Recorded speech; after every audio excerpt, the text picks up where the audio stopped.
Bengal watch, নজরবন্দি আপনিও।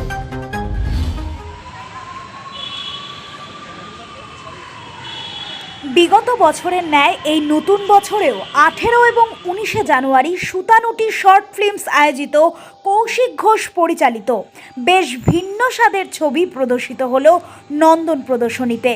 মূল ছবিগুলির মধ্যে ইতিরেণু, নির্বাক, পুণ্যভূমি, আদিনাথ ও একটি সেতু বিশেষভাবে উল্লেখযোগ্য। একসময়ে শক্তিশালী কথাসাহিত্যিক দেবকুমার ঘোষের খাদ্য আন্দোলনের ওপর লেখা গল্প, যা স্বাধীনতা পত্রিকায় সেই সময় প্রকাশ পায়, তারপর বহু পত্র পত্রিকায় প্রকাশ পায়, যা আজও মানুষের কাছে পরিচিত লেখা। সেই রকম শক্তিশালী গল্প নিয়ে সন্তোষ সেনের ছবি আদিনাথ ও একটি সেতু, যার মুখ্য ভূমিকায় অভিনয় করেছেন কৌশিক ঘোষ। পুণ্যভূমি কাহিনীর পরিচালনা করেছেন কৌশিক ঘোষ। মূলত দীর্ঘদিনের অভিজ্ঞতাকে কাজে লাগিয়ে অত্যন্ত স্বল্প বাজেটে এক অভিনব ছবি প্রদর্শন করেন তিনি। উন্নত ডিজিটাল দেশের আড়ালে গরিবের এক করুণ দেশের সৃষ্টি করেছেন তিনি। কুকুর মানুষের কাড়াকাড়ি করে খাবার খাচ্ছে ডাস্টবিন থেকে, কিছু হাত থালা বাজাচ্ছে, আবার অন্যদিকে উন্নত প্রযুক্তি, হাই রাইজ বিল্ডিং। ছবিতে ডায়লগ খুবই কম, কিছুটা ডকুমেন্টেশন, আবার তার আড়ালে প্রবল নাটক। নবাগত অভিনেতা ও অন্যান্য পেশাদার মানুষের অসাধারণ অভিনয়ের দক্ষতা দেখা গিয়েছে এর মধ্যে। সর্বশেষ বলাই যায়, কৌশিক ঘোষের ছবি পুণ্যভূমি একান্তই সার্থক। তিনি এই অভিনব প্রদর্শনীর মাধ্যমে বুঝিয়ে দিয়েছেন খুব কম সময়ে বর্তমান সময়ের জীবনের কথা।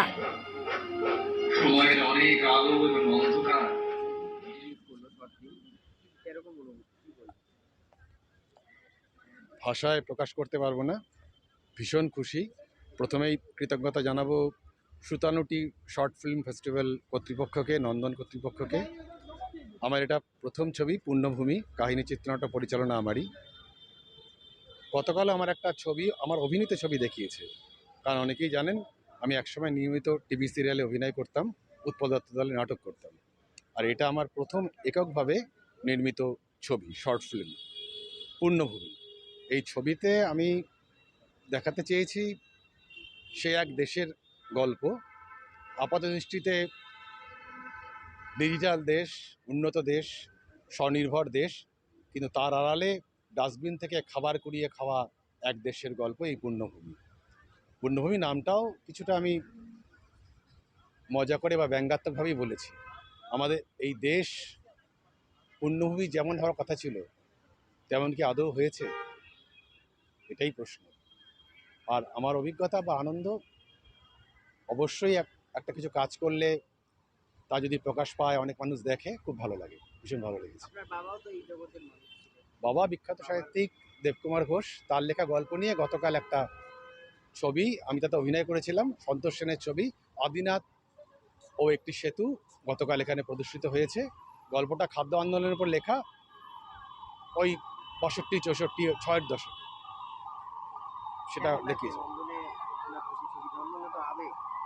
নন্দন মানে আবেগ, বাঙালির আবেগ, আজকে সারা ভারতবর্ষের আবেগ।